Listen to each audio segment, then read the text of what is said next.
क्या हो अगर वही जीव जिसे आप सबसे ज्यादा प्यार करते हैं अचानक आपके ही खिलाफ हो जाए? क्या सालों की मोहब्बत और भरोसा किसी जानवर की जंगली फितरत को सच में काबू कर सकता है, या फिर एक दिन उसकी असली प्रवृत्ति सामने आ ही जाती है? आज की कहानी है सबसे चौंकाने वाली घटनाओं में से एक, जेसिका और उसके डॉल्फिन ओग्रा की त्रासदी। लेकिन क्या यह सिर्फ एक हादसा था या फिर एक छिपा हुआ सच जो हमें बताता है कि जंगली जीव कितने खतरनाक हो सकते हैं? इस वीडियो को अंत तक जरूर देखिए, क्योंकि हर पल आपको आपके अपने विश्वासों पर शक करवाएगा।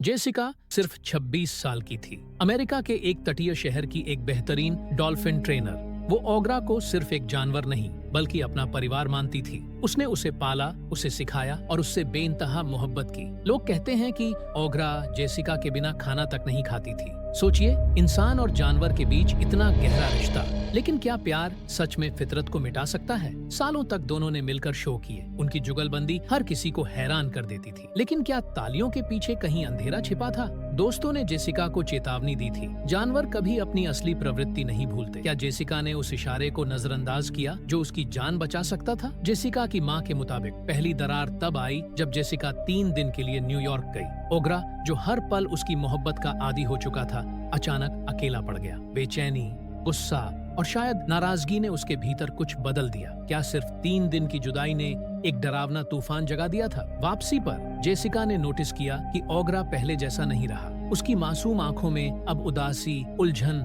और हल्की आक्रामकता झलकने लगी। परफॉर्मेंस के दौरान भी वो गलतियां करने लगा। जेसिका जानती थी कि कुछ गड़बड़ है, लेकिन क्या उसने खतरे को कम आंका? और फिर वो हुआ जो किसी ने सोचा भी नहीं था। न तो गहरे समुद्र में, बल्कि उसी पूल में जहां सैकड़ों लोग शो देखने आए थे।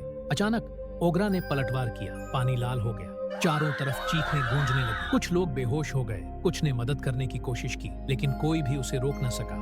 सोचिए, जिस जानवर को आप अपना परिवार कहते हैं, वही आपकी सबसे बड़ी डरावनी मौत का कारण बन जाए। अब सवाल ये उठता है, ये हुआ क्यों? क्या ओग्रा सिर्फ अपनी प्रवृत्ति पर चला? क्या ये स्ट्रेस था, अकेलापन, या कुछ ऐसा जिसे विज्ञान आज भी समझ नहीं पाया है? क्योंकि एक सच्चाई बहुत कम लोग जानते हैं, डॉल्फिन मछली नहीं होती, वो स्तनपायी जीव है। इंसानों की तरह हवा लेते हैं, बच्चों को दूध पिलाते हैं, और हाँ, उनके पास भी बेहद जटिल भावनाएं होती हैं। लेकिन भावनाएं अंधेरी भी हो सकती हैं। क्या ईर्ष्या, गुस्सा या तनाव ही उस दिन ओग्रा को पागल बना गया? वैज्ञानिकों ने एक और हैरान करने वाली बात बताई है। डॉल्फिन कभी पूरी तरह नहीं सोती। उनका आधा दिमाग सोता है और आधा हमेशा जागा रहता है, खतरे पर नजर रखने के लिए। सोचिए, जिंदगी भर कभी पूरा आराम न मिले, क्या यही उन्हें इतना अनिश्चित और अप्रत्याशित बना देता है? दुनिया में डॉल्फिन की 40 से भी ज्यादा प्रजातियां पाई जाती हैं। कुछ समुद्र में, कुछ नदियों में। पाकिस्तान की सिंधु नदी की अंधी डॉल्फिन इतनी दुर्लभ है कि मुश्किल से गिनी चुनी ही बची है। लेकिन असली सवाल ये है,